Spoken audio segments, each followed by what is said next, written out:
한 달 하고도 그 남은 시간들을 우리 성도님들을 못 뵈니까 많이 보고 싶은 마음들이 많이 또 생기고 합니다. 뭐 전화나 이렇게 해서 또 목소리를 듣기는 하지만 또 간혹 지나가면서도 만나기도 하지만 예배당에서 보는 것과 또 따로 이렇게 보는 것들은 조금 다른 것 같습니다. 그래서 어제 말씀 준비를 이렇게 하면서 그동안에 찍었던 사진들을 이렇게 쭉 한번 넘기면서 그 그리운 마음들을 달래보는 시간을 가졌습니다. 그래서 오늘 처음 화면에도 이렇게 지난번 옥곡 그 실내체육관에서 우리가 귀한 시간을 가졌던 그 장면을 담았던 사진을 한 장 이렇게 찍어두고 한번 기억을 해보려고 첫 화면에다 이렇게 띄워두어 봤습니다. 우리는 그런 것 같아요. 늘상 모든 것들이 주어져 있고 또 모든 것들의 풍성함 속에 있을 때에는 감사함을 못 느끼고 또 귀하다는 느낌들을 못 갖는 것 같습니다. 우리들 교회 안에서도 그런 것 같아요. 늘 그 자리에 있는 사람, 또 그 사람으로부터 많은 도움을 받고 또 많은 그 은혜들을 누리고 살아가지만 그것은 당연한 걸로 생각을 하고 어쩌다가 누군가가 찾아와서 또 누군가가 내게 작은 것 하나 주면 그것은 크게 여기고 그거에 대해서는 크게 이렇게 말을 하거나 하지만 그 꾸준하게 지원되고 꾸준하게 그 이루어지는 것에 대한 감사들이 우리에게 조금 부족하지 않았는가 하는 생각들을 코로나를 겪으면서 생각들을 많이 해보게 됩니다. 그래서 우리가 늘 작은 것들이지만 시간들 속에서 끊임없이 반복되는 일들, 내게 주어져 있는 모든 시간들 속에서 내 주변에 있는 가장 가까이에 있는 것들, 그리고 매일 반복되면서 지속되는 그 주어짐에 우리가 감사할 수 있는 것이 또한 이번 코로나를 지내면서 큰 교훈이 아닌가 하는 생각들도 한번 해봅니다. 오늘은 빌레몬서를 같이 한번 교제를 해보고자 합니다. 빌레몬서는 혹시 기억하시는 분들은 또 기억을 하고 계실 것 같습니다. 예전에 한 7년 전인가 한번 우리 광명 생명교회에서는 빌레몬서를 한번 같이 이렇게 살펴보는 시간을 가졌습니다. 그때는 제 간증, 제가 이 빌레몬서를 읽으면서 느꼈던 그 감동과 또 받았던 은혜들을 나누는 시간이었다면 오늘은 이 빌레몬서를 골로새서와 골로새 교회와 여러 가지 관계들을 한번 연관지어서 조금 더 살펴보려고 합니다. 그래서 지금 이 시점에 코로나라고 하는 이 시점 속에서 예배당이라고 하는 교회당이라고 하는 이름보다는요, 교회당이라고 우리가 부르는 것보다는 좀 더 이렇게 성경적이고 바람직한 그 명칭인 광명생명교회 예배당 이렇게 우리가 부르는 것이 좀 더 우리가 합당하지 않을까 하는 생각들을 한번 해봅니다. 그래서 예배를 드리는 곳, 장소 그런 뜻으로 예배당 이렇게 한번 이야기를 해볼 수 있을 겁니다.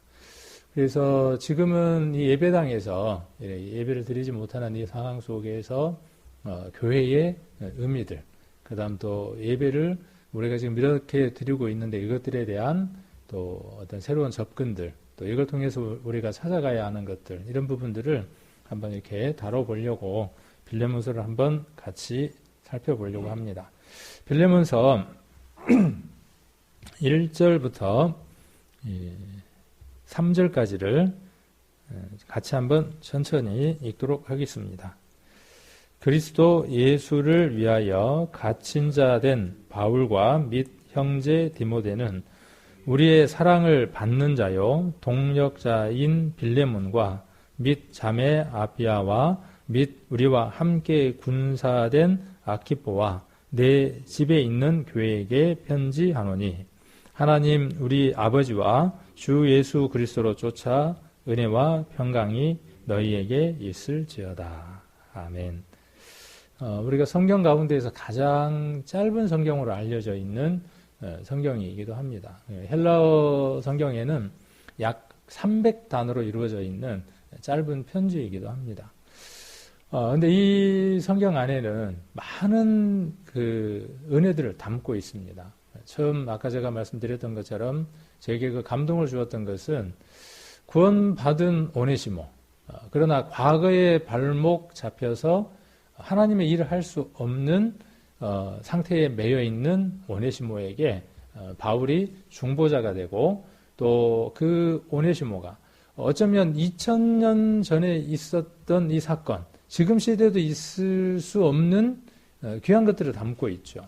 로마 시대 때에 그 노예들이요, 로마 시민의 3분의 2가 노예였다라고 하는 기록들도 갖고 있답니다. 그러니까 많은 사람들이 자발적인 그 속에 노예도 있었고요. 또 태어나면서부터 어쩔 수 없는 노예들도 있었고 또 여러 가지 형편들로 노예들이 있었는데 그 노예라고 하는 존재는 우리가 잘 아는 것처럼 생사의 그 주관이 누구에게 있냐 하면 주인에게 있었습니다.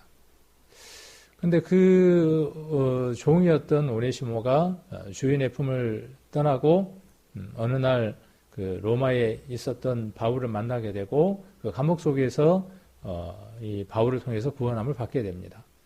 그리고 그 바울에게는 두 번 다시 그 절대적으로 필요한 그렇게 동력을 하는 사람으로서의 한 사람이 되어지죠. 그래서 이 오네시모를 그 빌레몬이 있었던 고향 골로새로 돌려보내서 이 오네시모로 하여금 그 빌레몬의 가정과 그 다음에 빌레몬이 있었던 그 골로새 교회에서 사역을 할 수 있는, 일을 할 수 있는 사람으로까지 빌레몬에게 그 권면하고 있는 내용이 이 빌레몬서의 내용이기도 합니다. 그래서 이 빌레몬서의 내용 속에서 바울은 빌레몬에게 뭔 얘기를 하느냐 하면 안부를 묻는 거죠. 그러니까 바울과 누굽니까? 바울과 디모데가 누구에게입니까? 동력자 빌레몬에게. 또 뿐만 아니라 어디에게? 오늘 좀 주로 이야기하려고 하는 주된 단어가 어떤 거냐면요. 내 집에 있는 교회입니다. 요즘 좀 이상하죠? 의미가. 그렇잖아요. 교회는 어디에 있어야 합니까? 교회는 광령이라고 하는 그 어떤 지역 속에 한 그 땅에 교회가 있어야 하는데 그곳에 교회가 있어야 되는데 오늘 우리가 보는 본문 속에 빌레몬에게 편지하는 그 편지의 내용 가운데 보면 내 집이라 그랬어요. 그러니까 이 내라고 하는 자는 누구냐면 빌레몬을 이야기하는 것이고 그 다음에 빌레몬의 집에 교회가 있다 이렇게 이야기를 하는 거죠. 그러면 빌레몬이 이 집 평수가 상당히 넓은가 봐요. 한 10,000평쯤 되고 그 10,000평쯤 되는 그 땅에다가 뭐 어떤 교회를 지어서 그 교회 소유가 빌레몬의 소유의 교회일까요? 우리는 잘 알죠. 교회라고 하는 개념이 어떤 것인지 우리는 너무나 잘 알고 있습니다. 그러나 아직도 이 온전한 하나님의 진리를 알지 못하는 사람들은 보여지는 건물과 그 다음에 어떤 형태를 이루고 있는 그것이 교회라고 생각을 합니다. 그러면 전적으로 그것이 틀렸냐? 그것은 아니다는 것이죠. 보여지는 건물, 그것이 필요 없느냐? 그것은 아니죠. 그 건물이 왜 그 건물이 필요한가에 대한 목적이 분명해야 하는데 지금은 주객이 전도되어져서 그 건물이 성경에서 이야기하는 본질상 교회인 것처럼 왜곡되어 있고 잘못되어 있는 것에 대한 내용들을 오늘 조금 교제를 해보고자 합니다. 그래서 내 집에 있는 교회에게 편지를 한다. 그렇게 이야기를 했습니다. 그래서 내 집에 있는 이 교회가 어떤 것인지를 오늘 여러 말씀들을 통해서 우리가 살펴보고 우리가 이해를 한다면 오늘 한 시간은 충분한 시간이 되어질 것 같습니다. 그리고 이 빌레몬에게 편지를 쓴 바울의 목적은 어디에 있냐면 3절에가 있습니다. 바울이 빌레몬에게 편지를 쓴 가장 그 근본적인 목적은 어디에 있냐면 빌레몬의 집과 그 집에 있는 교회가 있는데 그 교회가 어떻게 되어지기를 원하느냐 하면 3절에 기록되어 있는 대로 하나님 우리 아버지와 주 예수 그리스도로 쫓아 은혜와 평강이 있기를 원하는 거죠. 그러니까 빌레몬도 그렇고 그 다음에 그 빌레몬의 집안에 있는 교회가 어떻게 되기를 원하냐 하면 은혜와 평강이 넘치는 그런 장소가 되어지기를 원한다. 그렇게 서두를 시작하고 거기에다가 어떤 구성원 하나를 더 지금 추가하려고 하는 거죠. 그 구성원이 누구냐 하면 빌레몬의 품을 떠났던 오네시모라고 하는 사람을 그 품 속에다가 넣으려고 하는 거죠. 뒤에 내용들을 우리가 이제 잘 알고 있는 내용들이니까 우리가 지금 오네시모와 그 다음에 빌레몬의 관계와 바울의 관계에 대해서는 우리가 잘 아니까 이제 그런 부분들은 조금 부수적으로 우리가 이야기를 하면서 한번 살펴보는 시간을 가져보도록 하겠습니다. 그래서 우리가 이렇게 한번 이 대목을 이야기해 볼 수 있어요. 우리 표현으로 이렇게 한번 이야기해 볼 수 있습니다. 김종근 형제님. 형제님의 집에 있는 교회는 안녕하십니까? 또 건강합니까? 은혜와 평강으로 가득 넘치고 있습니까? 그러지 않다면 그 은혜를 충만하게 누리기를 원합니다. 혹 그렇다면 그 은혜와 충만이 계속 지속되기를 원합니다. 하는 내용이 이 빌레몬서를 쓴 주된 내용일 겁니다. 이 빌레몬서를 보면서 몇 단어들을 또 이름들을 한번 살펴보면서 빌레몬서를 좀 더 깊이 이해해 볼 수 있을 것이다 라는 생각들을 한번 해봅니다. 빌레몬의 이름의 뜻이 있습니다. 우리가 지난번에 도피성의 개수가 몇 개였죠? 도피성이? 기억이 나시나요? 참 우리의 기억은 이렇습니다. 그래서 설교가 끝난 이후에 제가 문자도 보내드렸죠. 제가 느낄 때 그런 것 같아요. 매일 그 시간에 문자가 오니까 그 문자도 고마운 줄은 모르더라고요. 그래서 어쩌다가 한번 이렇게 안 보내보면 왜 안 보냈냐고 이렇게 이야기하는 사람들이 있는데 그동안에 보내주신 거 감사합니다 이런 분들은 잘 없더라고요. 다 감사하시겠지만 근데 그런 표현들도 좀 좋을 것 같아요. 꼭 제가 문자를 보냈으니까 거기에 답을 하라 이런 의미가 아니고 아까 서두에 말씀드렸던 것처럼 우리에게 일상적으로 있는 환경들, 내 아내, 내 자녀들, 그 다음에 주어져 있는 그 모든 것들에 대해서 내게 매일 공급되는 그것들에 대해서 감사를 표하는 이것들이 필요하겠다라는 생각이 들고 가까이 있으면 계속 매일 지속되는 그것들이 반복되어지면 사람들은 어떤 게 있냐면요. 욕심들이 있습니다. 그거보다도 더한 걸 원하는 거죠. 그러다 보면 뭐가 생기냐 하면 갈등도 생기고 골도 생기는 거죠. 그래서 먼저는 주어지는 작은 것들에 감사하는 그런 시간이 됐으면 좋겠습니다. 자, 그래서 빌레몬이라고 하는 그 이름의 뜻을 우리가 찾아보면 어떤 뜻을 갖고 있냐 하면 애정이 넘치는 사람. 지난번에 도피성에도 각각의 이름의 뜻들을 담고 있었죠.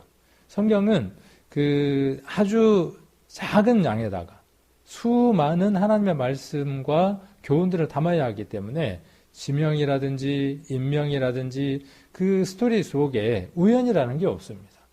철저한 하나님의 계획하심이 있는 것이죠. 그 계획하심 속에 사람이 함께 톱니바퀴를 맞춰서 돌아가는 것들이죠. 그래서 이 빌레몬서라고 하는 것 속에서도 이렇게 짧은 성경 속에서 이름을 하나씩 살펴보는 것도 우리에게 참 의미가 있습니다. 그래서 빌레몬은 애정이 넘치는 사람이다 이런 의미를 가지고 있고 아비아라고 하는 이름은 어떤 뜻을 갖고 있을까요? 어떤 의미를 갖고 있을까요? 이 아비아라는 이름의 뜻은 뭐냐 하면 가장 사랑하는 자매라는 뜻입니다. 가장 사랑하는 자매. 그러니까 교회 안에서 이 자매의 이름이 어떤 이름으로 불리우는 사람이냐 하면 가장 사랑하는 사람. 그러니까 우리가 이 부부의 아비아는 빌레몬의 아내로 알려져 있습니다. 그러니까 이 부부의 이름을 통해서 우리는 합리적인 여러 가지 그림들을 그려볼 수 있는 거죠. 이 빌레몬과 그 다음에 아비아라고 하는 이 아내의 사이도 우리가 한번 충분히 가늠해 볼 수 있을 것이고 이들이 자기 집에서 그리고 자기 집에 있는 교회 안에서 어떠한 삶을 살았을 것인가에 대한 많은 합리적인 생각들을 한번 유추를 해볼 수 있을 겁니다.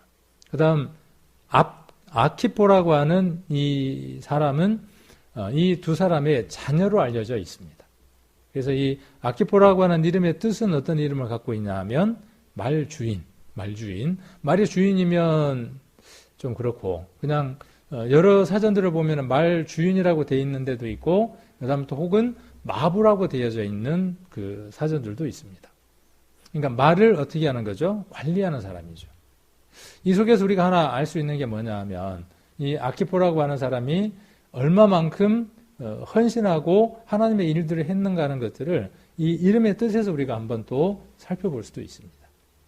그 다음 오네시모라고 하는 사람이 이 빌립보서에서 상당히 중요한 부분을 차지하잖아요. 스토리 안에서 굉장히 중요한 그래서 집을 나갔다가 들어온 그런 사람의 한 사람인 거죠. 그래서 이 오네시모를 향한 빌레몬의 마음이 어떠했다라고 우리가 이 이름들을 통해서 한번 가늠을 해볼 수 있냐 하면 애정이 넘치는 사람이었던 것을 볼 수 있죠. 그 애정이 누구에게도요. 아내에게도 그 다음 또 누구에게도요.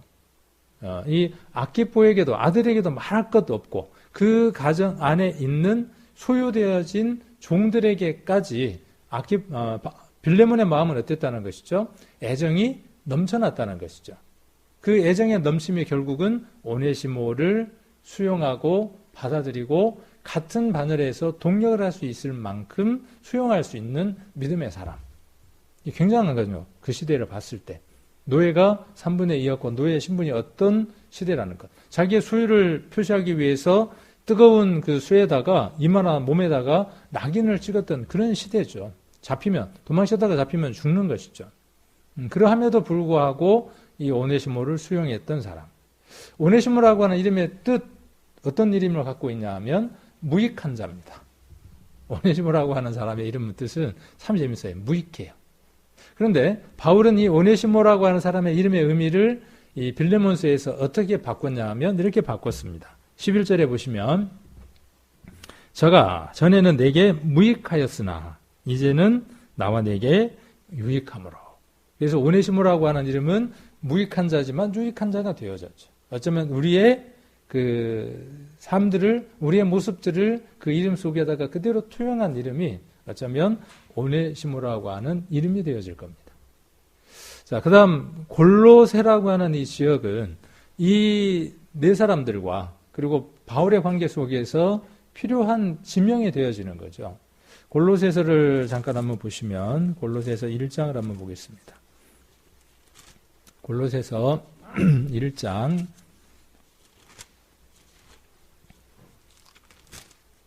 7절을 한번 보시면 1장 7절 자, 여기도 1절을 보시면 바울과 디모데가 이 골로새에 있는 성도들에게 편지를 쓴 내용이죠. 그래서 항상 서두에 1장 2절에 보시면 은혜와 평강이 너희에게 있기를 원한다. 이렇게 이야기를 합니다. 이것이 문안 인사의 중요한 내용이죠. 이거를 그 히브리 말로 간단하게 바꾼다 그러면 샬롬이죠. 샬롬하고 묻는 거죠. 자, 그런데 이 교회가 어떻게 형성됐는가에 대한 힌트를 우리는 이 골로새서 자체에서 한번 얻어볼 수 있는데 7절을 한번 보면 이와 같이 우리와 함께 종된 사랑하는 에바브라에게 너희가 배웠나니. 이 너희는 누구냐 하면 골로새 지역에 있는 형제들을 이야기하는 것이고 그 다음에 에바브라라고 하는 사람은 어떤 사람으로 지금 여기에서 이야기를 하고 있냐 하면 그 골로새에서 가르쳤던 사람으로 이렇게 기록된 것을 볼 수 있습니다. 그리고 그에 대해서 지금 뭐라고 이야기하느냐 하면 그는 너희를 위하여 그리스도의 신실한 일꾼이요 이렇게 표명을 하고 있습니다. 그래서 골로새 교회에 사역을 했던 사람으로 봉사하고 그들을 믿음 안에서 잘 섬기고 성장시켰던 그 믿음의 사람이 골로새 교회의 일꾼이 누구였다고 우리는 이 말씀을 통해서 살펴볼 수 있느냐 하면 에바브라에게 의해서 그 교회가 형성되어지고 자리를 잡았던 것들을 우리는 살펴볼 수 있습니다. 자, 그런데 4장으로 한번 넘어가 보겠습니다. 4장 16절을 한번 보시면 이 편지를 골로새서 4장 16절 이 편지를 너희에게서 읽은 후에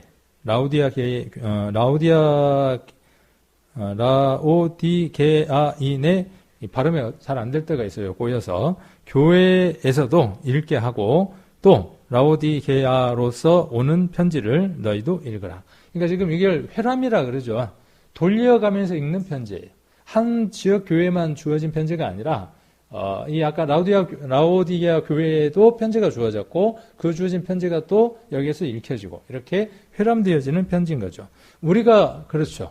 우리는 지금 여러 지역의 교회에 있었던 일들을 이 성경을 통해서 살펴볼 수 있고 2000년 전에 어떤 일이 있었는가를 우리가 살펴볼 수 있게 되고 그 2000년 전에 있었던 일들이 오늘날을 살아가는 우리 교회 안에도 하나님을 섬기는 교회 안에도 동일하게 있는 것들을 우리는 보게 되죠. 그리고 그 답이 무엇인지를 우리는 2000년 전에 그리스도께서 하나님께서 주신 것들을 읽게 되고 교회 안에서 그 답들을 찾아가게 되는 거죠. 그러므로 이 말씀은 지금도 살아있는 것이고 살아있는 우리 안에서 우리를 하나님의 사람으로 더욱 살아가게 하는 귀한 살아있는 말씀이 되게 하는 거죠. 자, 그러면서 17절에 보시면 아키포에게 이르기를 주 안에서 받은 직분을 삼가 이루라고 하라. 이렇게 이야기를 하고 있습니다. 그래서 많은 이 책들이나 관계된 것들 한번 읽어보면 아까 에바 누구였죠?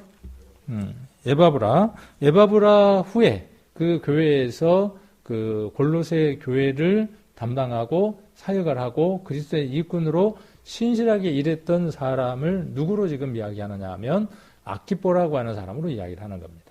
그래서 이 가정이 아까 이제 우리가 살펴봤던 것처럼 이 가정이 어떠한 가정이었던 것들을 볼 수 있느냐 하면 골로새라고 하는 이 교회에서 이 가정의 그 위치가 아주 컸던 것을 우리가 한번 살펴볼 수 있습니다.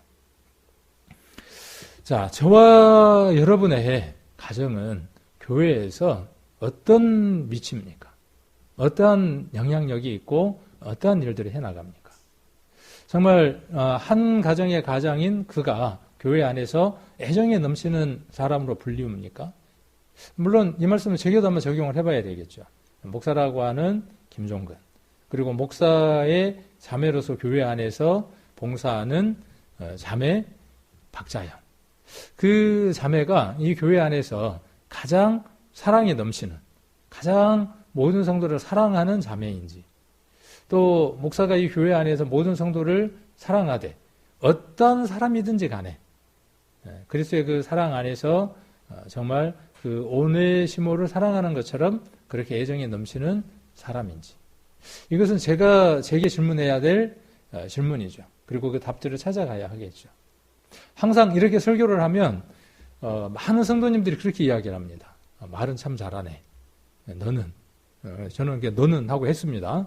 그런데 문제는 뭐냐 하면 이 말씀을 받는 각각의 우리 성도님들의 심령들이 어떠해야 되느냐 하면 동일해야 한다는 것이죠.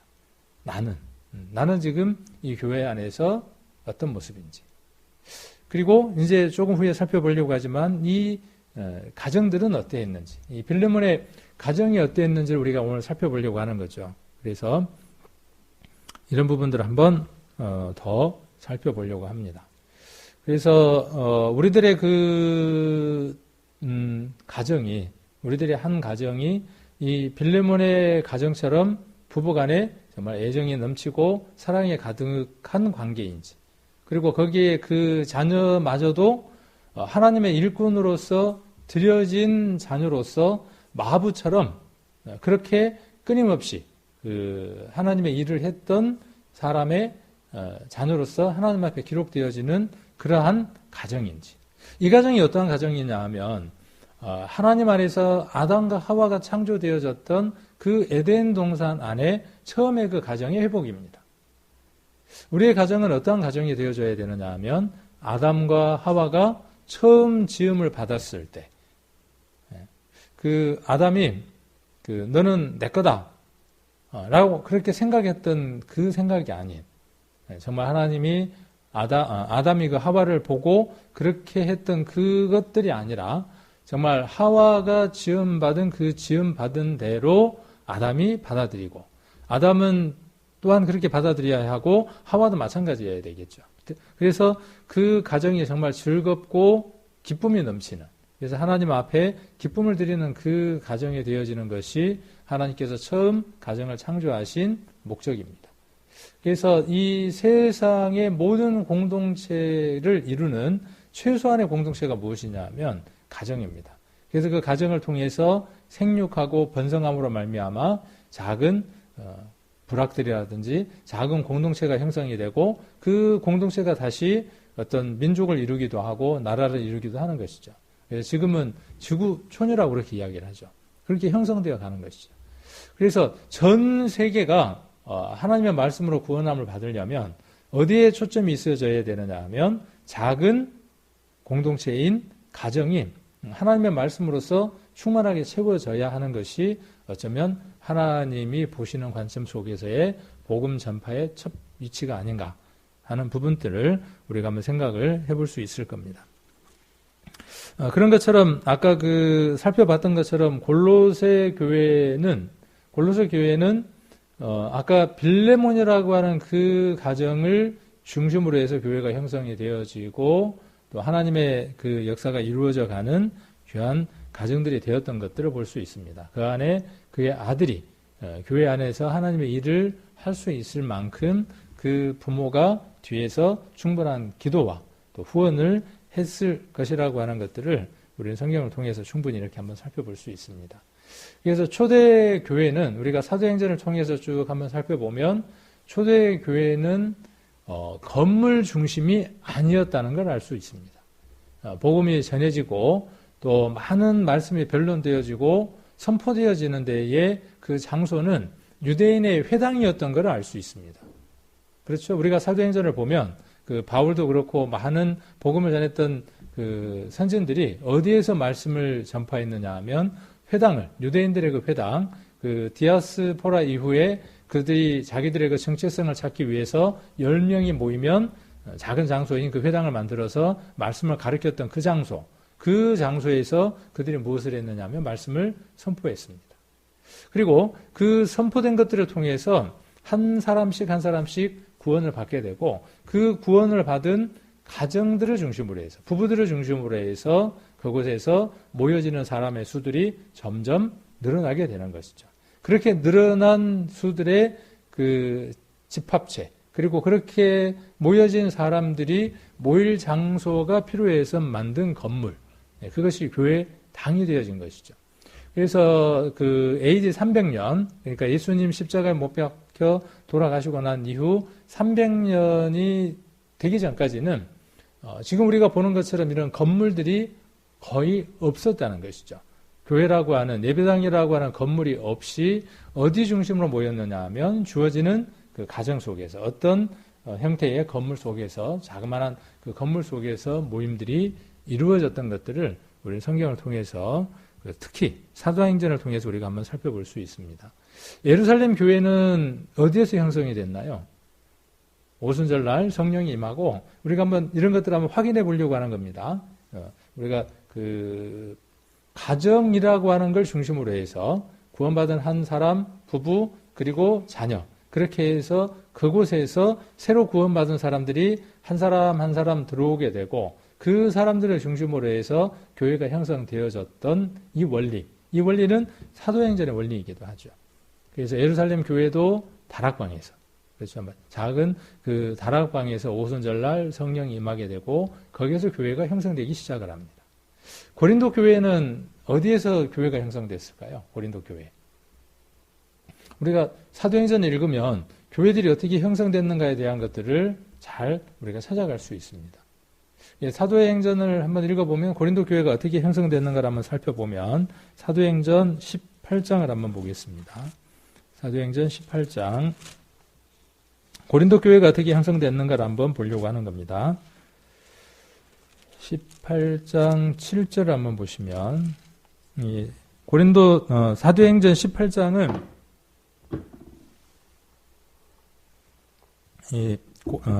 바울이 아덴을 떠나서 고린도에 머물렀을 때에 있었던 일을 기록하고 있는 거죠. 제가 그냥 푸는 게 아니고 18장 1절을 읽어보면 그렇게 서두가 시작하는 것을 우리가 살펴볼 수 있습니다. 그래서 내용이 기니까 7절, 8절 한번 보시면 또 회당장 그리스보가 온 집으로 더불어 주를 믿으며 여기 보면 여기도 온 집으로 이렇게 되어져 있는 걸 볼 수 있습니다. 사도행전의 그 출발들이 초점이 어디에 있는 걸 볼 수 있느냐 하면 가정단이라고 하는 걸 볼 수 있습니다.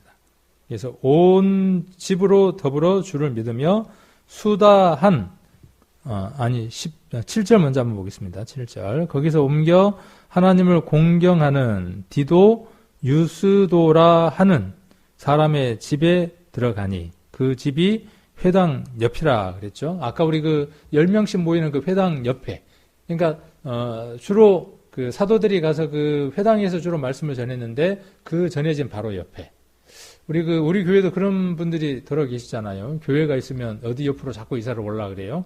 교회 옆으로 이사를 오려고 하죠.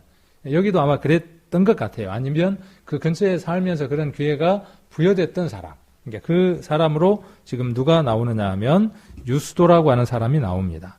그리고 8절에 또 회당장 그 그리스보가 온 집으로 더불어 주를 믿었습니다. 그리고 수다한 고린도 사람도 믿고 고린도 사람도 듣고 믿어 세례를 받았다라고 이야기를 합니다. 그래서 여기 지금 그리스보와 그 다음에 유수도라고 하는 사람 이 집을 중심으로 해서 형성되어진 교회가 어느 교회라고 우리가 한번 살펴볼 수 있느냐 하면 고린도 교회였다라고 하는 것들을 우리가 한번 살펴볼 수 있습니다. 자, 그러면 우리가 성경을 배운 대로 빌립보 교회는 어떻게 형성이 됐을까요? 빌립보 교회. 빌립보 교회 형성도 우리가 사도행전을 보면 우리가 살펴볼 수 있잖아요. 빌립보 교회는 어떻게 해서 형성이 되느냐 하면 그 자주장사 루디아라고 하는 그 여인을 중심으로 해서 교회가 형성이 되어지죠. 17장입니다. 17장 11절 한번 보시면 17장 11절 드로아에서 배로 떠나 이렇게 이야기를 하고 있고 그 다음에 12절에 거기서 빌립보에 이르니 이렇게 돼 있고 그 다음에 14절 보시면 두아드리아 성의 자주장사로서 하나님을 공경하는 루디아. 하나님을 공경하지만 그 마음 안에 아직 무엇이 이루어지지 않는 예수 그리스도가 왜 죽으셨는지 왜 부활하셨는지를 알지 못하는 상태에 머물러 있는 루디아. 그를 데려다가 어떻게 했습니까? 루디아라 하는 한 여자가 들었는데 거기서 14절에 그 마음을 열어 바울의 말을 청종하게 하신지라. 15절 저와 그 집이 그렇죠? 여기도 보면 저와 그랬습니다. 그 집이 이렇게 지금 이야기를 하고 있습니다. 저와 그 집이 다 세례를 받고 우리에게 청하여 가로되 만일 나를 주 믿는 자로 알거든 내 집에 들어와 유하라 하고 강권하여 있게 하니라.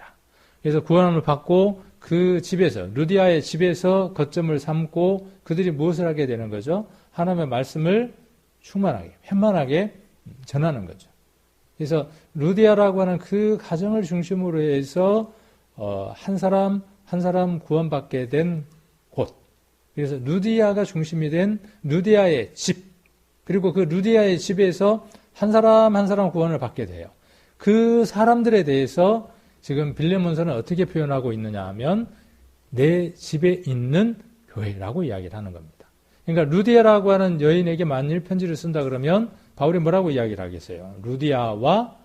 루디아의 집에 있는 교회에게 이렇게 편지를 쓰게 되는 거죠. 그러면 그 속에 빌립보라고 하는 교회 전체가 포함이 되어지겠죠. 자, 그 다음 여기에 누가 포함됩니까? 이렇게 루디아라고 하는 그 가정이 구원함을 받고 빌립보라고 하는 교회가 형성이 되어지고 그 다음 또 우리가 하나 생각해 봐야 될 게 어느 가정을 우리가 한번 생각을 해봐야 하죠. 17장을 읽으면서 그 유명한 주 예수를 믿으라 그리하면 너와 내 집이 구원을 얻으리라고 하는 이 메시지가 되어졌던 것들을 우리가 함께 이어볼 수 있어야 하죠.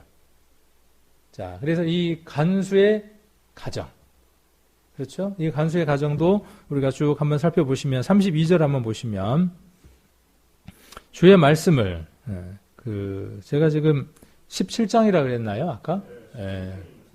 그래서 아무도 이야기해 주시는 분이 없어서 16장입니다. 17장이 아니고 16장인데 아까 저기 뒤에서 누가 손으로 사인을 이렇게 했는데 제가 몰랐습니다. 자, 그래서 16장에 이제 아까 16장 아까 몇 절이었느냐면 11절이었고 그 다음에 살펴봤던 것들이요 14절이었고 그랬습니다. 이번에 우리가 보려고 하는 것도 16장입니다. 32절에 자, 주의 말씀을 그 사람과 그 집에 있는 모든 사람에게 전하니라. 그래서 지난번에도 우리가 이 말씀을 한번 우리가 나누었잖아요. 복음을 전하는 그 복음의 최소 단위, 복음을 전해야 하는 가장 적극적이고 그 공격적인 대상이 어디가 되어져야 되느냐 하면 그 사람과 그렇죠? 그 사람과 그다음 어디냐 하면 그 집이 되어지는 거죠. 그래서 남편이 먼저 구원을 받았다면 그의 아내, 그의 아내가 구원함을 받았다면 그의 자녀, 그의 자녀가 구원을 받았다면 누굽니까? 그 집에 거하고 있는 권속들이 되어지겠죠. 빌레몬 같은 경우는 어디입니까? 빌레몬과 그의 아내와 그 다음에 그의 자녀와 그들은 믿음 안에서 신실한 사역자들이었어요. 일꾼들이었어요. 그러나 그 집에 문제가 간 사람이 있었죠. 누구였습니까? 종이었던 오네시모. 하나님의 은혜를 받아들이지 못하고 그 가정 안에 있었지만 집 나갔던 오네시모. 그를 위해서 빌레몬과 그의 가정은 얼마나 간절히 기도했겠습니까? 어느 날 그 기도에 응답이 있었고 바울로부터 그 편지가 있었고 그 다음에 그 오네시모의 손에 그 바울의 중보의 편지가 들려지고 그것도 혼자가 아니고 누구와 함께 두 개와 함께 어디로 보내지게 되죠? 골로새 교회로 보내지는 이러한 기가 막힌 스토리가 바로 빌레몬의 스토리가 되어집니다. 그래서 여기에도 그 간수의 가정이죠. 그 간수의 가정이 어떻게 합니까? 말씀을 전합니다. 그래서 33절을 보시면 밤 그 시에 간수가 저희를 데려다가 그 맞은 자리를 씻기고 자기와 그 권속이 다 세례를 받은 후 34절 저희를 데리고 자기 집에 올라가서 음식을 차려주고 저와 온 집이 하나님을 믿었으므로 크게 기뻐하니라. 이겁니다. 우리가 하나님 앞에 기뻐해야 될 내용. 지금 우리가 이 시대에서 교회에 얼마나 많은 사람이 모이느냐도 중요하죠. 얼마나 큰 건물을 가졌느냐도 중요하죠. 그런데 그게 본질은 아니라는 사실이죠. 어떤 것들 속에서 그것이 이루어져야 하는 것이죠. 가장 기본이 되어지는 이 본질, 그 권속과 그 온 가정이 하나님을 믿어서 크게 기뻐하는 그것이 교회 안에 구성원이 되어지는 것, 그래서 그 수가 늘어나는 것, 그래서 더 이상 모일 장소가 협소해서 어떤 공간을 만드는 것, 또 그것이 더 넘쳐나서 또 다른 지역에 복음을 전하는 것, 이것은 하나님 안에서 기뻐하는 것이지만 그것이 아닌 교회라고 하는 것. 간혹 많은 사람들 안에 어떤 것들이 있냐면요, 교회를 가는 그것이 목적인 사람들도 있습니다.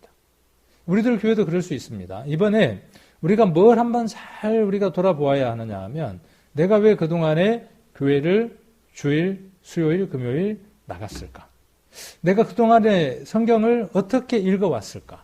그동안에 내가 어떻게 복음을 전해왔을까에 대한 자문자답들이 이 시간들 속에서 있어야만 합니다.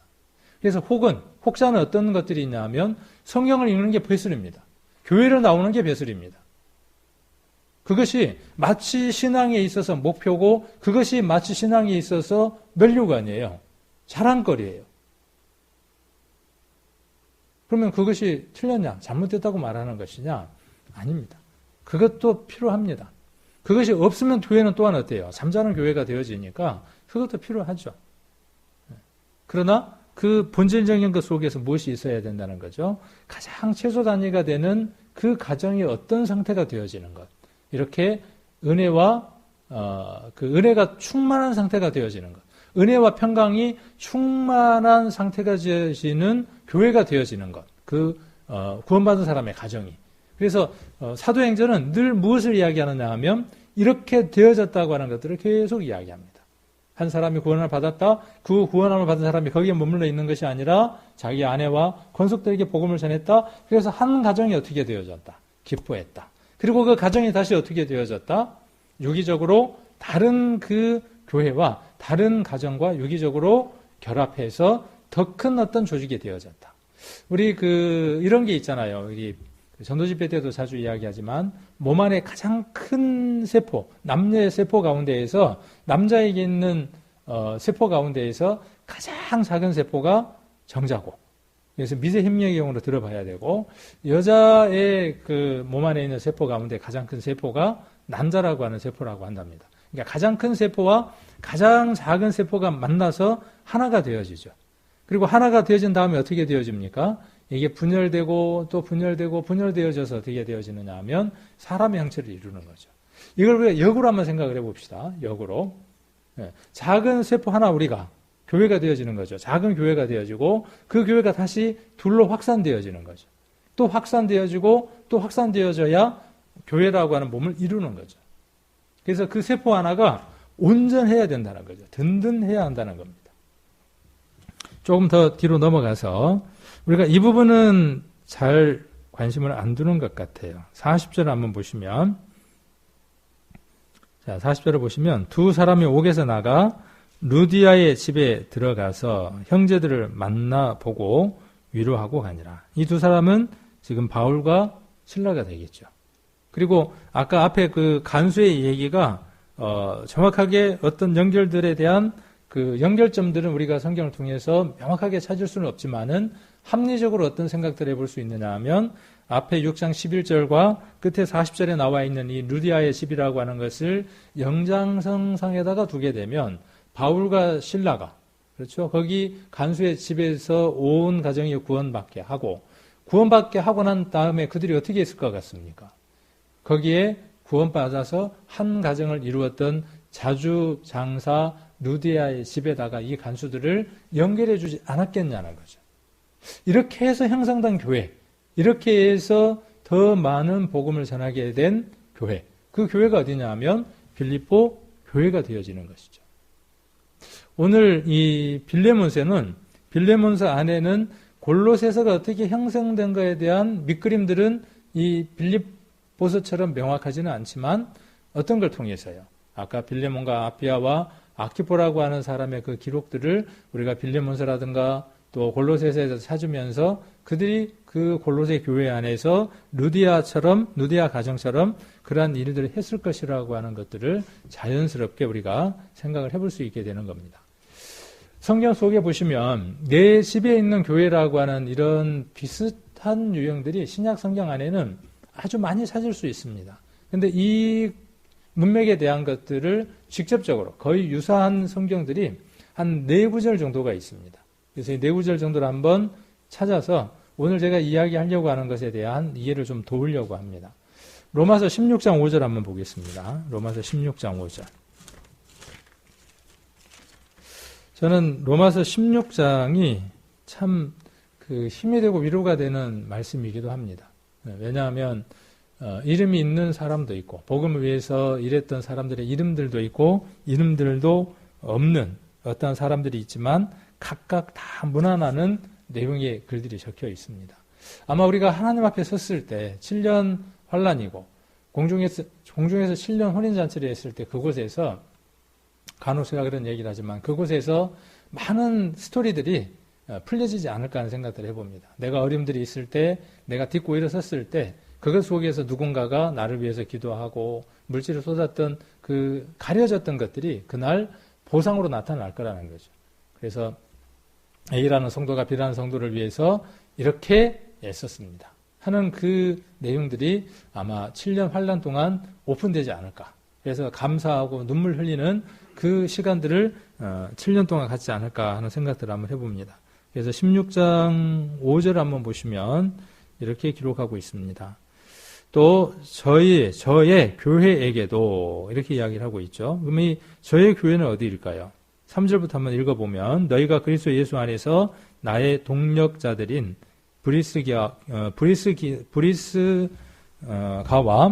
브리스가와 아굴라에게 문안하라. 저희는 내 목숨을 위하여 자기의 목숨이라도 내놓았나니 나뿐 아니라 이방인의 모든 교회도 저희에게 감사하느니라.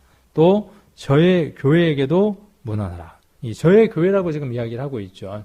그러면 이 저의 교회는 지금 어디를 이야기하는 거죠? 3절에 나와 있는 이 브리스가와 아굴라에 대해서 지금 이야기를 하는 것이죠.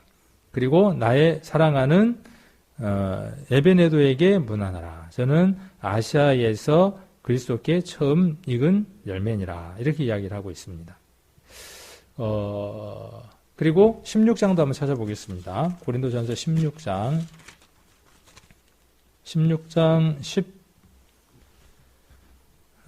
9절에도 한번 보시면 아시아의 교회들이 너희에게 문안하고 교회들이라고 그랬으니까 지금 어떤 개념으로 생각한다면 교회가 건물이잖아요.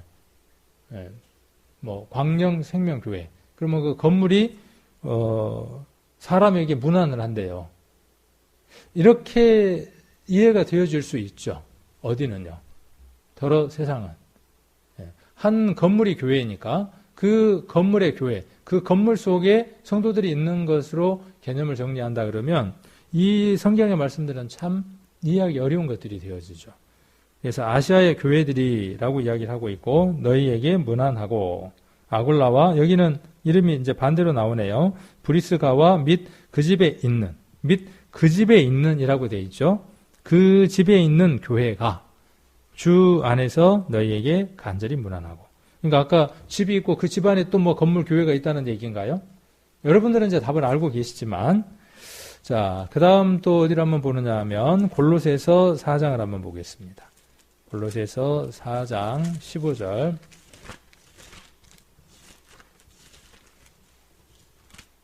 4장 15절을 보시면 여기도 라오디게아에 있는 형제들과 눈바와 그 여자의 집에 있는 교회, 여기도 그 여자의 집에 교회가 있대요.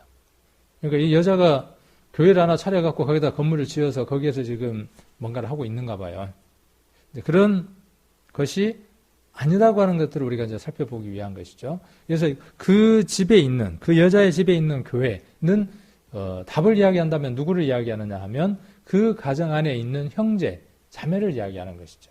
구원받고 그 가정의 구성원을 이루는, 그 구성을 이루면서 그 속에서 교제하고 하나님의 일을 해나가는 사람들을 가리켜서 지금 그 집에 있는 교회라고 이야기를 하는 겁니다. 이렇게 표현을 할 수 있습니다. 김종근과 박자연의 집에 있는 교회라고 이야기할 수 있습니다. 그러면 그 안에 누가 포함되겠습니까? 자, 예를 들어서 우리 집에 아들이 둘이 있고 딸이 둘이 있고 그 다음에 또 우리 집이 부자여서 집에서 일하는 사람들이 있어요. 그래서 그 일하는 사람이 두 사람이 더 있습니다. 그럼 6명이죠. 근데 우리 부부 빼고 그러면 그 6명 전체가 어떻게 됐느냐 하면 말씀을 듣고 구원함을 받았어요. 자, 그럴 때 어떻게 표현할 수 있느냐 하면 김종근과 박자연의 집에 있는 교회들에게 이렇게 표현을 하는 겁니다. 이 말씀은 우리가 너무나 잘 아시는 말씀들이니까. 자, 그런데 아까 빌레몬서에도 그렇게 이야기를 했죠. 내 집에 있는 교회라고 지금 이야기를 했습니다. 그래서 여기 제가 우리말 성경을 한번 옮겨와 봤어요. 아까 로마서 16장 5절에 노란색으로 저의 교회라고 돼 있었죠. 그런데 우리말 성경에도 뭐라고 돼 있냐면 우리말 성경에는 그들의 가정에서 모이는 교회에도 이렇게 돼 있습니다. 그리고 고린도전서 16장 19절 우리가 함께 봤는데 그 집에 있는 교회라고 이렇게 우리 성경에는 돼 있고 개역 한글에는 우리말 성경에는 어떻게 돼 있냐면 그들의 집에 모이는 교회입니다. 그들의 집에 모이는 교회. 그러니까 이걸 어떻게 표현할 수 있을까요? 이걸 그냥 쉬운 말로 바꾸면 가정교회. 가정교회라고 우리가 이야기할 수 있을 겁니다. 자, 그 다음 여기도 그 여자의 집에 있는 교회. 골로새서 4장 아까 15절이었죠. 우리말 성경에는 그녀의 가정교회라고 이야기를 하고 있습니다. 그러니까 교회라고 하는 것은 무엇으로 형성되는가 하는 것들에 대한 답들을 우리는 이런 편지들을 통해서 우리가 찾아볼 수 있는 것이죠. 예수 그리스도의 죽으심과 부활하심으로 말미암아 하나님의 자녀가 된다고 하는 사실을 믿고 성령의 충만함으로 살아가는 구성원들. 그 한 사람 한 사람이 교회라고 하는 것을 우리는 너무나 잘 압니다. 자, 아까 빌레몬서 1장 2절도 한번 보시면 내 집에 있는 교회라고 이야기를 했죠. 그런데 우리말 성경에는 그대의 가정교회라고 이야기를 합니다. 그러니까 빌레몬에게 지금 빌레몬서를 쓰면서 바울은 어떻게 되어지기를 원하는 거죠? 그 가정교회가, 가정의 교회가 어떻게 되기를 원하는 거예요? 은혜와 평강이 넘쳐나기를 원하는 겁니다. 그런데 그 속에 지금 누구를 넣고 싶은 거예요. 아까 빌레몬서는. 그 구성 안에 지금 충족되지 못한 것이 있었어요. 빌레몬과 그 다음 또 누구요? 아비아, 그 다음에 아키포는 어떤 마음을 갖고 있었습니까? 늘 마음에 눌리는 게 있었어요. 그렇죠. 어떤 거 눌리는 게 있었습니까? 종 하나 집 나가버린 거 그렇지 않았다는 것이죠. 그들이. 그들 안에는 늘 간절한 기도가 있었고 그 간절한 기도가 오네시모를 감옥에서 바울을 만나게 하는 기적적인 일을 이루게 한 것이죠. 그리고 구원함을 받고 그가 어디 안으로, 그 집으로, 빌레몬의 교회 안으로 들어오도록, 오네시모라고 하는 그 교회가 어디로 들어오도록, 빌레몬의 교회에 들어오도록 간절히 청유하는 것이 아까 말씀드렸던 것처럼 빌레몬서의 주된 내용이라는 거죠. 그래서 우리가 사도행전을 읽어보시면 그 집의 교회가 많았던 것들을 볼 수 있죠. 그리고 그 집마다 어떻게 했던 것들을 볼 수 있습니까? 모여서 어떻게 했습니까? 우리 사도행전 잘 아시는 것처럼 2장을 한번 찾아가 보겠습니다. 사도행전 2장.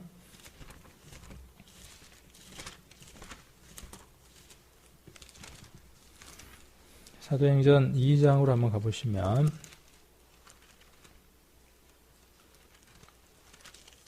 2장 46절을 한번 보시면 날마다 마음을 같이하여 성전에 모이기를 힘쓰고, 요 뒤에 나와 있는 말씀이죠. 집에서 떡을 떼며, 자, 집에서 그랬어요. 이 집. 자, 집에서 떡을 뗍니다. 이 떡을 뗀다는 건 어떤 의미냐면 우리가 원래대로라면 오늘 만찬을 나누는 날이죠. 이 떡을 나눈다는 말은 단순하게 밥을 함께 먹는다라고 하는 의미보다는 어떤 의미가 훨씬 더 강하냐 하면 만찬을 함께 나누는 겁니다.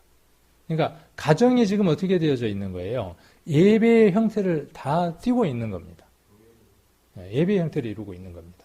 교회가 교회다운 이유는 무엇 때문이냐 하면 그 안에 찬양도 있고, 그렇죠? 찬양과 찬양 시와 말씀의 선포와 그 말씀에 대한 되새김질과 그 다음에 교제와 여러 가지 선포라고 하는 여러 가지를 다 형성했을 때 우리는 뭐라고 이야기하느냐 하면 교회라고 하는 얘기를 하는 겁니다. 그러니까 광양생명교회라고 하는 이것 속에는 어떤 일이 이루어질 수 있는 거죠? 만찬이라고 하는 예식도, 침례라고 하는 예식도, 말씀의 선포도, 찬양도, 교제도, 이 모든 것들이 함께 다 구성하고 있는 걸 가리켜서 우리가 교회라고 이렇게 이야기를 하는 겁니다. 자, 그런데 초대 교회는 집에서 어떤 일들을 했던 것들을 볼 수 있습니까? 떡을 떼고 만찬을 나누고, 그 다음에 기쁨과 순전한 마음으로 음식을 먹고, 음식을 먹었다는 건 앞에 있는 떡과 지금 별개의 내용이라고 하는 걸 우리가 살펴볼 수 있겠죠. 그 다음에 하나님을 찬미하고, 그 안에 뭐가 있었습니까? 찬송이 있었습니다. 자, 그리고 또 그 뒤에 뭐가 있습니까? 또 온 백성에게 칭송을 받았어요. 이게 없으면 문제인 겁니다. 지금 오늘날 많은 교회가 이 시점에서 손가락질을 받는 이유가 무엇 때문입니까? 백성에게 칭송을 받지 못하는 삶이 있기 때문에 그렇습니다. 우리들 가정의 교회들이 더 확산되지 않는 이유가 어디에 있느냐 하면 이곳에 있습니다. 교회는 교회다워야 하는 거죠. 구원받은 한 가정들이 세상 사람들과 다른 삶을 살아가야 되는데 그 가정 안에 늘 부부싸움이 있고, 그 가정 안에 늘 세상을 향한 욕심이 있고, 그 가정 안에 세상 사람들보다 못한 가정이라 그러면 그것이 곧 뭔데요? 교회이니까. 무엇을 받을 수 없는 거죠? 칭송을 받을 수가 없죠. 그래서 이 온 백성에게 칭송을 받았다는 것은 뭐냐면요, 삶을 이야기하는 겁니다. 그들의 삶을 이야기를 하는 겁니다. 자, 그랬을 때 하나님이 어떻게 하십니까? 구원받는 사람을 날마다 더하게 했어요. 우리는 이 시점에서요, 어디로 돌아가 봐야 되느냐 하면 이 시점으로 한번 돌아가 봐야 합니다. 지금 우리가 코로나19라고 하는 것 때문에 예배당에서 모일 수 없는 이 시점에서 각각 집에서 지금 학교들이 뭐 온라인 개강을 한다고 하고 난리고 그렇게 했는데, 그게 뭘 하는 겁니까? 선생님 수업하고, 학생들은 뭐 하고 있고? 게임하고 있고, 그렇죠. 틀어놓고 뭐 하고 있고, 한쪽 창 띄워놓고 인터넷 서핑하고 있고. 지금 그런 게 걱정이잖아요, 실은요. 온 나라가 지금 뭐 때문에 걱정인 겁니까? 이렇게 해도 저렇게 해도 걱정인 거예요. 왜? 보이지 않는 데서 하는 그것까지 지금 걱정을 하고 있는 거죠. 근데 우리들의 교회들도 한번 봅시다. 이곳에 우리 교회 왔을 때에 교회가 이곳에 모였습니다. 예배당에 교회가 와서 지금 예배를 드리는 거죠. 각각이 와서 예배를 드리는데 어떤 분들은 어떤 마음으로 오는 거죠? 내가 오늘 교회 왔으니까 만족해. 내가 오늘 일주일 가운데 한 날 오는 날이니까 왔어. 내가 또 한 달에 한 번 10의 1조를 드리는 거니까 나 의무감으로 드렸어. 그것에 예를 들어서 만족한다면 무엇과 다를 바가 없느냐 하면 학생이 내 오늘 출석했어. 온라인 개강하는데 거기에 내가 지금 클릭은 했어. 그것과 다름이 없다는 것이죠. 그러나 그보다 더 중요한 건 뭐예요? 그게 누구를 위한 거예요? 그거에 누구를 위한 것이냐 하면 본인과 그 가정을 위한 것이라는 거죠. 우리가 예배에 참석하는 이 오프라인, 대면하는 이 예배 가운데 오는 것도 우리가 개선되어져야 된다는 거죠. 앞으로 우리들 가정의 예배들이 온전하고 아까 바울이 빌리몬에게 그 교회에다가 간절히 원했던 것처럼 은혜와 평강이 충만한 그러한 가정교회가 되어진다면 그 가정교회가 모이는 이 광양생명교회도 어떻게 있습니까? 든든하겠죠. 하나님 안에서. 그리고 그걸 통해서 무엇이 이루어지겠습니까? 구원받는 사람의 수가 더하는 일들이 이루어져 가겠죠. 긴 얘기를 했습니다. 복잡한 얘기를 했습니다. 그러나 이걸 정리를 한번 해본다면 어떤 얘기냐 하면 지금 각각 여러분 가정 가운데에서 이루어지고 있는 그 예배라고 하는 행위 그리고 교회 자 정성민 형제의 집과 그곳에 있는 정성민 형제의 집에 있는 교회 김태욱 형제 박성민 자매님 땡땡땡이라고 넣어볼 수 있겠죠. 김영재 집사님 뭐 여러 이름들을 거기다 넣어볼 수 있을 겁니다. 내 이름을 안 넣었다고 서운해하지 마시고 거기다 한번 넣어보는 겁니다. 그 교회가 그 집에 있는 교회 그러면 그곳에 교회 구성원에 누가 있어야 합니까? 오네시모처럼 집을 나가버린 자들이 들어와야 하는 거죠. 그 교회 안에. 그렇죠? 그래야 뭐가 이루어지겠습니까? 은혜와 평강이 이루어지겠죠. 들어와서 그 다음 뭐가 이루어져야 되겠어요? 방법이 있는 거죠. 지금 시대에는 온라인이라고 하는 그 매체를 통해서 같이 찬송을 찾고 말씀을 듣고 교제를 하는 거죠. 교제 끝났으니까 뭐합니까? 배고프니까 얼른 밥 먹자? 그게 아니라 후에 뭐가 있어야 되죠? 이 교회 안에 설교가 끝나고 나면 식사를 하고 그 다음 뭐가 있었습니까? 우리가 회별 교제가 있었죠. 그게 없으면 그건 온전한 교회가 아닌 겁니다. 여러분의 그 가정들 교회 안에도 무엇이 있어야 하는 것이죠? 이게 있어야 뭐가 넘치는 겁니까? 은혜와 평강이 넘쳐지는 거죠. 그 은혜와 평강이 넘쳐지는 교회가 어디에 있어도 건강한 거예요. 그렇죠? 광명생명교회는 그런 교회의 모임들이 많은 겁니다. 얼만큼 많은가가 우리 교회의 하나님 앞에 기쁨이 되어지는 거죠. 여러 곳에 있는 겁니다. 지금은 방법이 어떻게 하는 겁니까? 각각 다른 장소에 하는 겁니다. 이제 이게 끝나고 나면 나팔이 불려지겠죠? 그 집합의 나팔이 불려질 때 이곳에 이 코로나19에서 여러분들의 가정에서 어떻게 예배를 드렸느냐가 그 나팔이 불었을 때에 이곳에서 우리 교회 모습이 되어지겠죠. 만일 여러분들이 학생들처럼 온라인 틀어놓고 게임하고 다른 거 했다면 여러분들이 나팔이 불어서 이곳에 모여졌을 때에 우리의 교회의 모습은 힘이 없을 겁니다. 어떤 영향가가 없을 겁니다. 그러나 여러분들이 각각의 그 교회 안에서 어떻게 신앙생활을 했다면요. 이 코로나19라고 하는 그 시간들 속에서 더 많이 말씀을 보고 저희 가정도 지금 그렇게 합니다. 우리 집사람도 뭔가 지금 동기 하나를 부여해서 뭔가를 하고 있고 저도 뭔가를 지금 하나 동기를 부여해서 하고 있어요. 요즘 참 좋은 시대더라고요. 인터넷에서 플레이스토어에서 갓피플에서 성경 읽기표를 다운을 받습니다. 성경 읽기표가 옆에 없으면 불편하니까 받아가지고 뭘 하느냐 하면 오늘부터 시작해서 내가 몇 월 며칠까지 성경을 일독하겠다. 제가 지금 그렇게 했어요. 딱 해놓고요. 그 다음 뭘 하느냐 하면 성경 읽은 대로 쭉 눌러요. 그렇게 눌렀더니 퍼센트가 나오더라고요. 앞으로 며칠이 남았고 내가 몇 퍼센트를 읽었고 하는 것들이 나오더라고요. 물론 그게 그 몇 퍼센트를 읽었느냐가 중요한 건 아니겠죠. 그러나 어떤 목표를 가지고 우리가 살아간다는 거. 목표가 없으면요. 배는 어때요? 방향을 잃는 겁니다. 목표가 있으면 지금 비록 조금 더디더라도 귀한 삶을 살아가게 되는 겁니다. 이번 이 시간들을 통해서 우리에게 있어야 할 것들이 그게 아닌가 하는 생각들을 해봅니다. 이게 교회인가요? 이게? 지금 여러분들이 보는 이게 교회입니까? 이건 건물이죠. 예. 이게 교회예요, 지금요. 근데 교회가 지금 뭐처럼 생겼어요?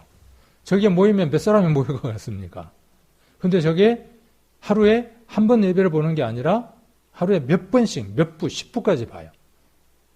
근데 저 속에서 건강한 커뮤니케이션이 이루어질 수 있을까요? 연합이? 자, 한 가정이 왔습니다. 그 가정과 또 다른 가정의 연합이 잘 이루어질 수 있을까요? 저 많은 사람들을 통해서? 그건 미지수예요. 뭐 어느 걸 지금 뭐 비난하려고 하는 게 아니니까. 근데 우리 교회는 그러면 작다고 해서 이게 잘 이루어집니까? 아닙니다. 작다고 하더라도 이게 이루어지지 않을 수 있어요. 무엇이 돼야 되는 겁니까? 각 가정들이 어떻게 되어져야 돼요? 아까 그 가정이 되어져야 하는 거죠. 자, 이 교회를 한번 보면요. 이렇게 거대해요. 뭐 사땡땡 교회예요. 서울에 있는 사땡하고 교회인데 어마어마하게 커요. 그리고 이 교회의 입구에 가면 이렇게 붙어 있습니다. 어떤 게 붙어 있냐 하면 우리 주 예수 그리스도는 이 교회의 머리시라. 이 교회. 그럼 이 교회는 어떤 게 지금 이 교회입니까? 이 교회라 그랬으니까 이거 붙여놨으니까 아까 그 큰 교회. 그 큰 교회의 머리가 누구라고요? 예수님이라고 그렇게 이야기를 하는 거죠. 이 말씀은 에베소서 1장 22절 또 5장 23절 이렇게 기록되어 있고 골로새서 1장 18절에도 기록되어 있는 말씀이기도 하죠. 몸은 교회고 그 교회의 몸의 머리가 누구냐 하면 그리스도라고 이야기를 하고 있습니다. 이것은 건물을 이야기하고 있는 것이 아니죠. 그래서 구원받은 각각의 한 사람 한 사람이 세포고 그 세포들이 모여서 몸을 이루고 그 가운데 머리가 누구라는 것이냐 하면 예수님이라는 것이죠. 우리는 이 내용들을 너무나 잘 알고 있습니다. 이런 곳에 얼마의 수가 모였을까요? 요쪽에 지금 여기 보시면 이렇게 하얀 옷을 입고 있는 사람들이 아마 뭐 찬양대나 그런 것 같아요. 근데 요 한 줄만 해도, 한 두 줄만 해도 우리 교회 숫자는 넘을 것 같네요. 한 줄만 해도 넘을 것 같아요. 그러니까 우리 좀 기가 죽습니까? 그러면 저렇게 많은 숫자가 우리는 필요 없습니까? 우리가 어떤 그 흑백의 논리 가운데 있으면 안 될 것 같아요. 자, 이렇게 많은 수가 모이죠. 이렇게 기도. 그래서 수많은 사람들이 모여서 예배를 드린다고 합니다. 근데 이 안에 무엇이 이루어져야? 아까 그 오네시모처럼 하나님을 만난 경험이 있는 자들로 모여지는 것. 그 퍼센트가 얼마나 높으냐는 것이 건강한 교회냐 아니면 하나님과 상관없는 교회냐가 형성이 되겠죠. 가정도 마찬가지죠. 내 가정도 가정교회가 되기 위해서는 내가 남편 혼자만 아니죠. 부부만 아니죠. 누구? 자녀가 셋인데 그 중에 하나만 아니죠. 전체가. 그래서 그 교회 전체가 건강해야 하겠죠. 자, 그래서 이런 질문 한번 던져보는 겁니다. 여러분들의 집에 교회는 있습니까? 그대의 집에 교회가 있습니까? 이렇게 묻고 있는 거죠. 여러분 집에 교회가 있습니까? 김종근이라고 하는 사람의 집, 제 집은 아니지만 거처하는 처소가 있습니다. 그 처소에 교회가 있느냐 없느냐는 아주 중요한 질문입니다. 교회는 아까 제가 말씀드렸던 것처럼 무엇이 이루어져야 합니까? 예배가 이루어지는 공간입니다. 예배가 이루어지는 장소가 교회입니다. 그 안에 하나님이 계셔야 하고, 그래서 우리가 성전이라고 고린도전서 3장 16절에 말씀하고 계시죠. 하나님 우리 안에 계시기 때문에 우리의 모양이 어떠하든지 하나님이 계시는 성전이라 그랬습니다. 성전에서는 반드시 무엇이 이루어져야 합니까? 하나님께 드리는 예배가 이루어져야 되죠. 우리 교회 광영생명교회의 각각의 성도들의 가정 안에 이 예배가 형성되어야 된다는 거죠. 회복되어야 된다는 거죠. 이번에 아주 좋은 기회죠. 역으로. 그렇죠? 역으로 아주 좋은 기회인 겁니다. 여러분들의 각각의 가정 안에서 찬양의 소리가 나고, 그렇죠? 그리고 교제가 이루어지고 말씀 선포가 있는 이 시점은 우리에게 아주 유익한 겁니다. 그래서 여러분들의 가정들이 어떻게 되어지고, 자, 첫째부터 시작해서 막내까지 다 구원함을 받고, 성도들의 부모와 자녀와 친구와 사용인, 그 안에 있는 모든 사람이 다 교회의 구성원입니까? 구원받은 사람들입니까? 그렇습니까? 그렇지 않다면 우리는 빌레몬서를 통해서 그렇게 되기를 하나님 앞에 간절히 구해야 하겠죠. 첫째부터 막내까지 모두 구원을 받았습니까? 그렇지 않다면 그중 몇은 아직 회심하지 않았습니까? 혹시 오늘 아침 그대의 집에도 집을 나간 회심하지 않는 자녀가 있습니까? 이거 물어봐야 될 질문이죠. 자주 말씀드리지만 내 딸이, 내 아들이, 내 며느리가, 내 사위가, 내 아내가, 내 어머니 아버지가 한 번 말씀을 들었어. 그때 전도집회 때 왔어. 그래서 구원받았다고 말했어.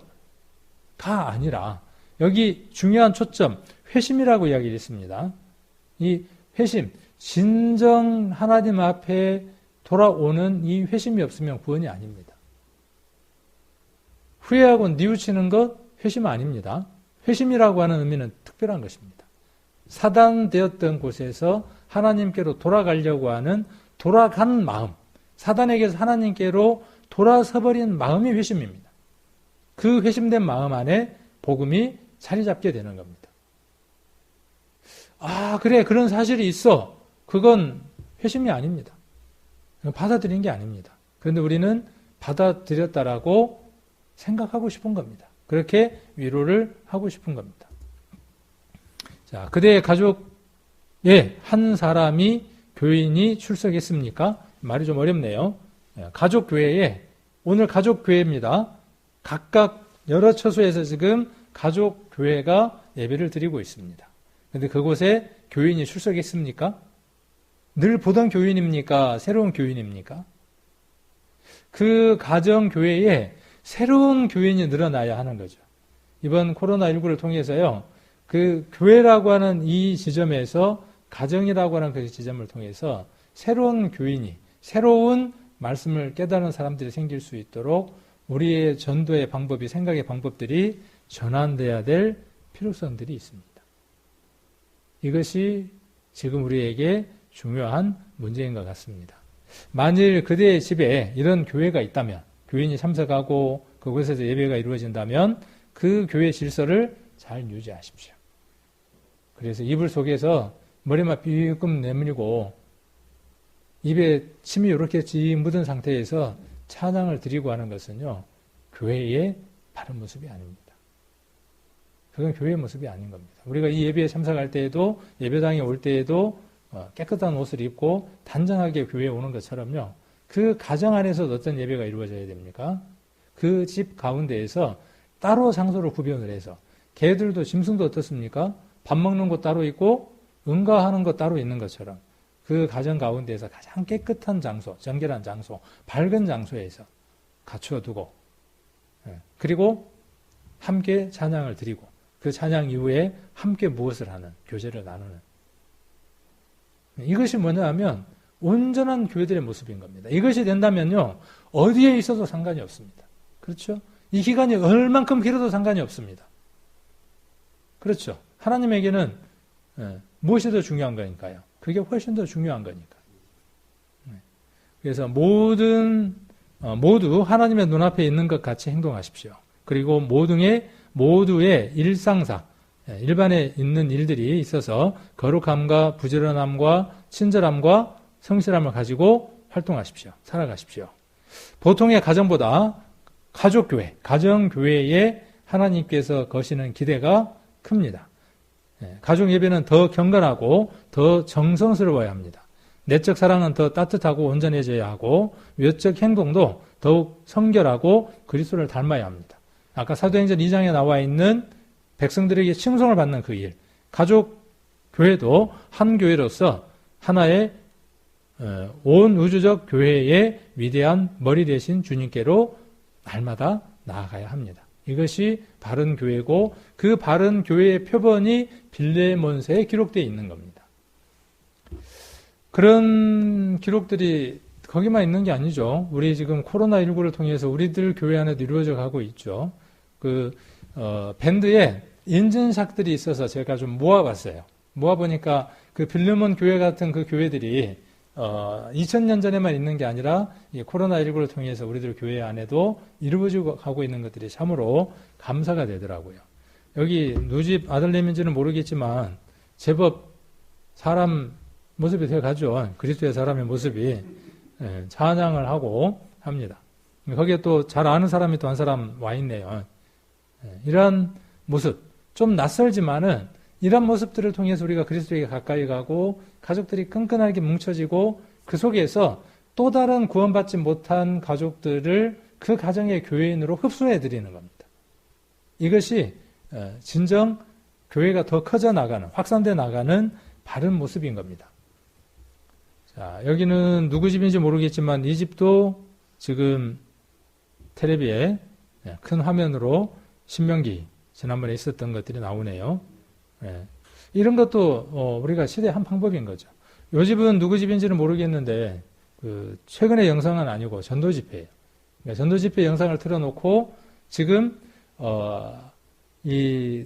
그 가정의 교인이 되게 하기 위해서 말씀을 지금 나누는 한 장면을 저한테 보내왔더라고요. 어느 가정인지 궁금합니까? 우리 저기 김지혜 교회, 김지혜 집에 교회가 형성되기 위해서 애쓰는 모습이에요. 그래서 함께 기도해 주셨으면 하는 마음에서 이 화면을 제가 하나 이렇게 올려봤어요. 그래서 목사님, 제가 저희 남편이 아침에 출근하기 전에 전도집회 영상을 보고 있습니다. 기도해 주세요. 그렇게 저한테 카톡을 보냈더라고요. 그래서 참 저도 기도를 하고 있지만 이 영상을 보면서 더욱 기도가 되고 그 자매님의 간절함이 아까 루디아처럼 또 아까 아비아처럼 성경에 나와 있는 그 자매들처럼 그 자매의 가정, 그 집에 한 교회가 형성되기를 원하는 거죠. 우리 이찬섭이라고 하는 하나님의 그 사랑을 간절히 입기를 원하는 그 영혼이 이번에 이 기회를 통해서 구원함을 얻는다면 물론 교회 와서 상담을 들을 수도 있겠지만은 이러한 매체를 통해서 그의 영혼이 하나님 앞으로 돌아온다면 그 집에 교회에게 무난하게 되겠죠. 우리가 어떤 편지를 쓸 수 있을까요? 우리 김지혜 집에 있는 교회에게 편지를 합니다. 그럼 누가 그 편지를 받는 겁니까? 이찬섭이라고 하는 사람이 교회를 받게 되겠죠. 그러한 날이 반드시 올 것이라고 믿습니다. 그렇게 간절히 기도합니다. 어느 날 이찬섭 씨가 아니라 이찬섭 형제, 이찬섭 교회가 되어지는 날을 그리워 봅니다. 지난번 우리 김태우 경제가 이 날이 올까요? 그런 생각을 했다 그러고 이 날이 왔네요 그랬는데 분명히 그날은 오고야 말 겁니다. 왜? 하나님의 약속이니까. 주 예수를 믿으라 그리하면 너와 내 집이 구원을 얻는다고 하는 약속이니까. 교회에서는 이렇게 사회자가 사회를 하고 또 유튜브에서 이렇게 또 실시간으로 메시지를 또 주고받고 안부를 또 물을 수도 있더라고요. 참 좋은 시대 속에 있는 것 같아요. 교제들이 이루어질 수 있는 거죠. 그래서 이렇게 끝나고 난 이후에 끝나는 게 아니라 서로 전화로 교제를 해 나간다면은 지금 이 교회 와서 하는 그 일들과 별반 다를 바가 없다는 것이죠. 그렇게 되어지는 것들이 지속될 때 어느 날 나팔이 불어서 와라 그러면 어때요? 엄청 더 반가운 거죠. 육신적으로 더 반가운 게 아니라 그리스도 안에서 어때요? 더 따뜻하고 뜨겁고 그런 만남을 다시 하게 되겠죠. 네 분의 저까지 5명의 그 설교자들이 이렇게 생방송에서 말씀을 전하게 되죠. 보니까 24명, 25명 이렇게 실시간으로 들어와서 하나님의 말씀을 듣고 또 교제를 나누는 것들을 봤습니다. 이것 자체가 우리의 목적이 아니라 그렇죠. 오늘 드리려고 하는 그 말씀이 이것 자체의 목적이 있는 게 아니라 이렇게 드려지는 그 집의 예배가 그 집에 있는 교회들이 참석되어져서 오늘 빌레몬서 다시 한번 보겠습니다. 빌레몬서로 다시 한번 가보도록 하겠습니다. 빌레몬서는 한 장밖에 없으니까 몇 절 한번 보느냐 하면 아까 3절이었죠. 3절 한번 보시면 바울이 이렇게 원하죠. 하나님 우리 아버지와 주 예수 그리스도로 쫓아 은혜와 평강이 너희에게 있을지어다. 이것이 우리가 서로 권하고 또 얻어야 할 것들이 아닌가 하는 생각을 합니다. 그래서 어느 장소에서 어떤 모양으로 하나님을 섬기는 그 섬김이 이루어지든지 그 속에 분명 어떤 걸 하나님이 주실 것이냐 하면 은혜와 평강을 주실 겁니다. 이 은혜와 평강은 더 많은 교회가 교회 안으로 들어오게 할 겁니다. 그리고 그것들이 이어졌을 때 이 교회 안에 빈자리들이 채워져 가고 우리가 대면했을 때 서로 더 감사가 되는 또 귀한 시간들이 되어질 거라 하는 생각이 듭니다. 그래서 빌레몬서를 통해서 인물들 그리고 또 골로새 교회 여러 교회가 형성된 것들 한번 생각해 보시면서 여러분들의 가정교회는 건강한지 여러분의 집에 있는 교회들은 정말 하나님 안에서 은혜와 평강을 누리고 살아가는지 그리고 그런 시간들이 얼만큼 있는지 이번에 잘 살펴보기를 원하고 학생들처럼 온라인 영상만 켜놓는 그러한 우리 성도님들이 아니라 온라인 영상에 좋은 점이 있더라고요. 다시 보기가 되더라고요. 저도 수업을 받고 있는데 좋은 점이 언제든지 다시 보기가 된다는 것인데 다시 보기를 하는 사람은 공부를 잘할 수밖에 없어요. 그렇겠죠. 우리 교회도 다시 보기 또 함께 되새김질하는 이러한 일들이 있으면 비록 각각의 그 처소 안에서 인터넷이라고 하는 그 선으로 연결되어져 있는 게 아니라 성령의 끈으로 연결되어져 있는 것이고 우리가 대면할 수 있는 시간이 되어졌을 때 풍성한 그러한 시간들이 분명히 이루어질 겁니다. 그러한 날들을 기도하시고 또 간절함 속에서 살아가는 귀한 우리 광영 생명교회의 우리 성도님들 되시기를 간절히 원합니다.